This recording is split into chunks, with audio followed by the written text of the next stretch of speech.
Okay, so what I'm going to show you here is a pretty good tennis trading strategy. It's quite commonly known, and those that make money from tennis will be very aware of this. It's probably one of the first things that you notice. So you can see here from the scoreboard on the left, Beck has taken the first set. You can also see I've got an open position on the ladder there where I've laid Beck. Now the reason I've done that is because it's a natural sort of compression, if you like, within the market at this point price wise.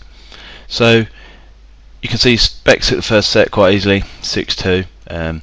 Looking at the graphs from the start of the match, they were actually priced quite evenly. So you'd expect the two players to be of a sort of even-ish kind of level of play, and it doesn't necessarily mean that they'll play like that, but you know, they're expected to be fairly equal. So at the end of the first set we get a nice short price on Beck because she's taken the first set. So I've laid there at 1.23 for a £100 liability, which gives me 434 should the outsider win, but I'm not going to let it run as a continuous bet. So the reason for laying here is because, like I said, you get that nice compression within the market. Now in women's tennis there's lots of breaks of serve all the time, so there's a good chance that possibly the outsider can break back. Also, obviously Beck could break again and it would lead to the price shortening even more. Now if she is to break her again at this point, I think it's probably not likely to go much lower than 1.18, 1.17. So we're in a position whereby, you know, I could lose sort of 18 to 22% of the stake if she was to be broken straight again, which would be quite unfortunate. However, having watched a little bit of this match, I can tell that although Beck took the first set, the outsider was actually troubling her a little bit towards the end. So the outsider, or the now outsider as far as the market's concerned, which was only the marginal outsider at the beginning of the match, has actually started to play a little bit better. So there's two reasons there. There's one to get in the market because she started to play a little bit better. Two, you get a natural compression point because of Beck winning the first set, and also it's actually a key point within a tennis match, the first couple of games of a set, because there's actually a lot of pressure mentally on the player to perform. Now you can see the price has gone out somewhat here, and I'm going to close out a portion of my stake there. So I've just reduced myself to £50 liability should Beck lose. So I've taken half a stake out, and I'll probably take out a little bit more now here as well. But what's actually happening there is the outsider, as far as the first set is concerned, has all she's done is won her service game.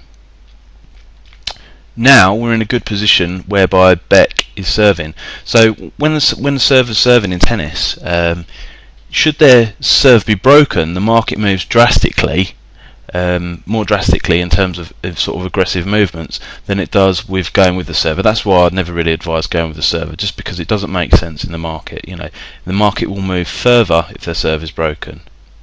So what we're looking for here is for Lara to possibly break her serve, or even come close, even get a couple of points ahead, which would be great because that would give us a nice reaction, and we'll be put in a position whereby the price will probably go out all the way to sort of 1.4, 1.45, which is pretty drastic considering we got involved in the market at 1.23 and our potential get out if it went wrong was down at 1.18. So you can see there's potential there to make a lot more profit than there is to actually lose should it go against us.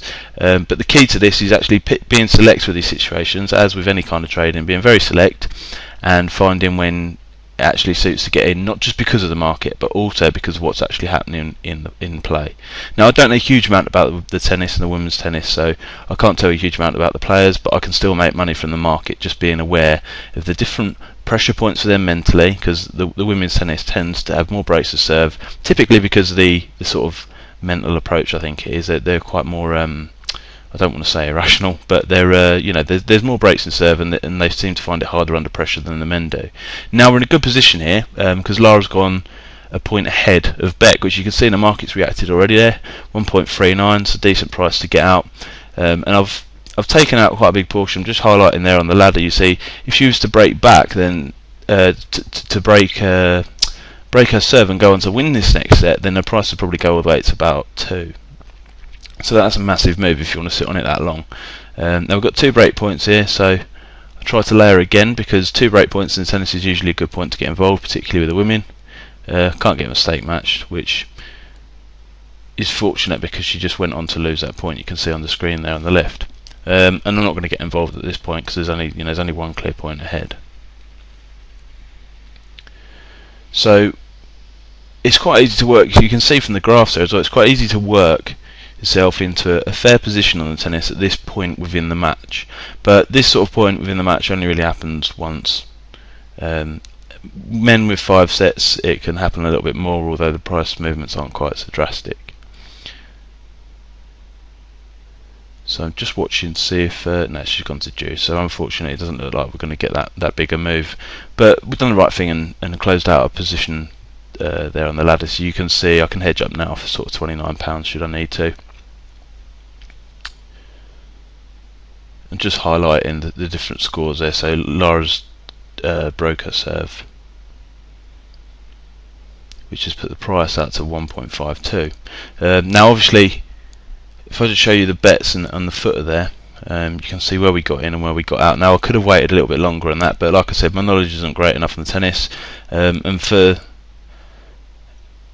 the basis of this sort of clip, I just wanted to show you how it works. I wasn't going to sit on it too long. So we got in at 1.23. I've got most of it out at 1.32. And hopefully, if Lara can win this next point, it will just push the market that little bit further to consolidate, and I'll close out. But like I said, just for the sake of the clip, she's lost that first point, which is a bit of a shame. So we'll hedge up there. But for the sake of the clip, it just highlights that point within the match that there's a compression point. It's actually a little bit harder mentally for the players, and it's a sort of situation whereby you're likely to win more should it go your way than you are to lose in terms of sort of 50-50 betting, because that's what this is with tennis here. It's 2 players, it's 50-50, although you've got to bear in mind it isn't always 50-50 based on the different players. In this situation, it's a pretty clear-cut opportunity.